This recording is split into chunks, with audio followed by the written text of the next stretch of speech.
الحمدللہ رب العالمین والصلاة والسلام علی سید الانبیاء والمرسلین وعلی آلہ واصحابہ وذریاتہ واہل بیتہ اجمعین۔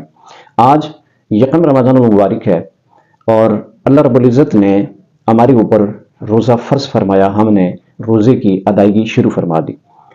ایک ذہن میں سوال پیدا ہوتا ہے اور اکثر لوگ اس سوال کی تلاش میں رہتے ہیں کہ یہ رمضان المبارک کا جو مہینہ ہے، اللہ رب العزت نے سال میں ایک دفعہ ہمارے اوپر ایک پورا مہینہ یہ روزے فرض فرمائے، اس کی حکمت کیا ہے، وجہ کیا ہے؟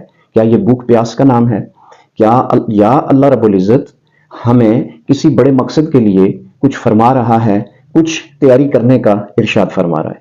تو سامعین، یہ بات ذہن نشین کر لیں کہ اللہ رب العزت روزے کی وجہ سے کسی بڑے مقصد کی طرف اپنے بندے کو لے کے جا رہا ہے۔ ایسا نہیں ہے کہ فقط یوں تو اگر آپ کسی کو بطور سزا کسی کمرے میں بند کر دیں، اس کا پانی بند کر دیں، اس کا کھانا پینا بند کر دیں، تو یہ تو بطور سزا ہے۔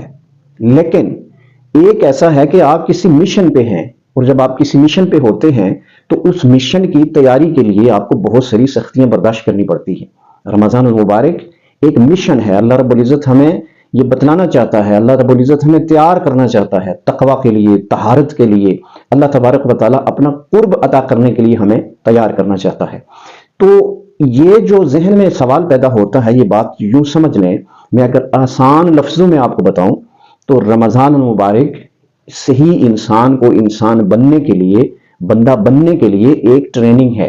اس کو ٹریننگ سینٹر سمجھیں۔ ایک ماہ مبارک جو ہے ہمارا پورا مہینہ جو ہے ہماری ٹریننگ کرتا ہے۔ کس چیز کی؟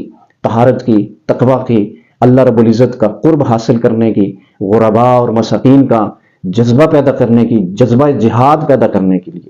یعنی اللہ رب العزت ہمیں تیار کر رہا ہے کہ اگر آپ کو بھوکا پیاسا رہنا پڑے اللہ کی رضا کے لیے، تو اللہ کی رضا کے لیے بھوکا پیاسا کیسے رہنا پڑ سکتا ہے؟ آپ نے حج کا سفر کیا، آپ کے لیے آپ کے اوپر جہاد فرض ہو گیا۔ یہ ساری چیزیں ہیں کہ اللہ رب العزت ہمیں تیار کرنا چاہ رہا ہے۔ یعنی ہمارا جو قلب ہے، ہماری جو روحانیت ہے، اس کو مضبوط کرنا چاہ رہا ہے۔ یعنی پورا سال جو ہم نے گناہ کیے تھے، پورا سال ہم سے جو لغزش ہو گئی ہے یا اللہ رب العزت کی نافرمانیاں ہو گئی ہیں، اللہ رب العزت چاہتا ہے کہ ہم رمضان المبارک کا روزہ رکھ کر اللہ کی رضا حاصل کریں، خوشنودی حاصل کریں، اپنا قلب صاف کر سکیں، اپنی روحانیت کو مضبوط کر سکیں۔ تو سامعین و ناظرین، روزے کا واحد یہی مقصد ہے کہ اللہ رب العزت ہمیں تیار کرنا چاہتا ہے۔ اب ہمیں رمضان المبارک میں کیا کرنا چاہیے اور رمضان المبارک ہمیں کیسا گزارنا چاہیے، اس کے ثمرات ہم نے کیسے حاصل کرنے ہیں، یہ سوال ہے۔ آج آپ یوں سمجھیں کہ دیکھیں، آپ نے کم از کم 3-4 چیزیں اپنے اوپر لازم کر لینی ہے۔ نمبر 1، رمضان المبارک میں آپ نے نماز کی پابندی کرنی ہے کہ ہم نے ہر صورت نماز ادا کرنی ہے۔ نمبر 2، ہم نے قرآن پاک کی تلاوت کرنی ہے۔ یعنی آپ نے ایک آیت بھی اگر پڑھنی ہے تو ڈیلی بیسس پہ آپ نے قرآن کی تلاوت کرنی ہے۔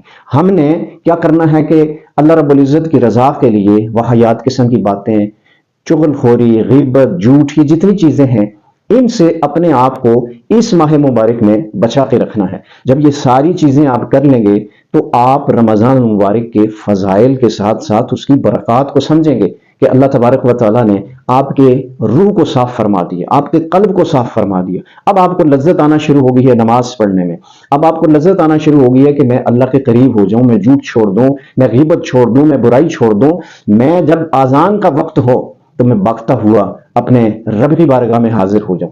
تو سامعین محترم، یہ کوشش کریں کہ رمضان المبارک جو ہے اس کی برکات حاصل کرنے کے ساتھ ساتھ اس کے مقاصد کو سمجھ کے ہم سب کو آگے بڑھنا ہوگا۔ جب آپ اس کے مقاصد کو سمجھ کے آگے بڑھیں گے، نیت کا بہت بڑا عمل دخل ہے۔ دیکھیں، ایک شخص اس کی نیت ہے کہ میں نے پڑھ لکھ کے ڈاکٹر بننا ہے، انجینئر بننا ہے، کاروبار میں جانا ہے یا کسی شعبہ میں بھی جانا ہے۔ اس کی ایک نیت ہے کہ کیوں جانا ہے، میں نے وکیل کیوں بننا ہے، جج کیوں بننا ہے، ڈاکٹر کیوں بننا ہے۔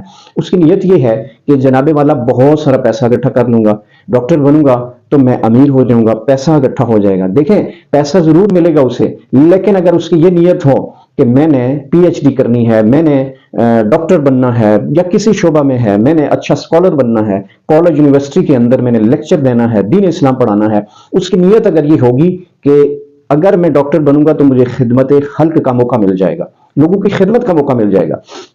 اب ہوگا یہ کہ اس کو خدمت خلق کا موقع بھی ملے گا اور پیسہ بھی ساتھ ملے گا، لیکن اس کی نیت پر اللہ رب العزت اسے اجر و ثواب بھی عطا فرمائے گا، اور اس کی منزل بھی جو درمیان میں دشواریاں ہیں مالی یا دیگر معاملات ہیں اس کے بھی اسباب اللہ تبارک و تعالیٰ بنا دے گا۔ ایسے ہی رمضان المبارک میں جب آپ نے نیت یہ رکھنی ہے کہ میں نے اللہ کا قرب حاصل کرنا ہے، میں نے 5 وقت کا نمازی بننا ہے، میں نے اپنے گناہوں پر سچے دل سے توبہ کرنی ہے، میں نے نیک بندہ بننا ہے، میں نے اپنے آپ کو جہاد کے لیے تیار کرنا ہے، میں نے اپنے آپ کو تقوی اور طہارت کے لیے تیار کرنا ہے، میں نے ایک اچھا انسان بننا ہے، اس لیے میں رمضان المبارک کا روزہ رکھ رہا ہوں، اس لیے میں رمضان المبارک کا ادب و احترام کر رہا ہوں۔ تو جب آپ کی نیت درست ہوگی تو اس پر اللہ رب العزت اجر و ثواب کے ساتھ ساتھ اس نیت کا بھی صلہ آپ کو عطا فرمائے گا۔ اللہ رب العزت ہمیں رمضان المبارک کی صحیح معنوں میں ادب و احترام کے ساتھ، عقیدت کے ساتھ رمضان المبارک کی برکات عطا فرمائے۔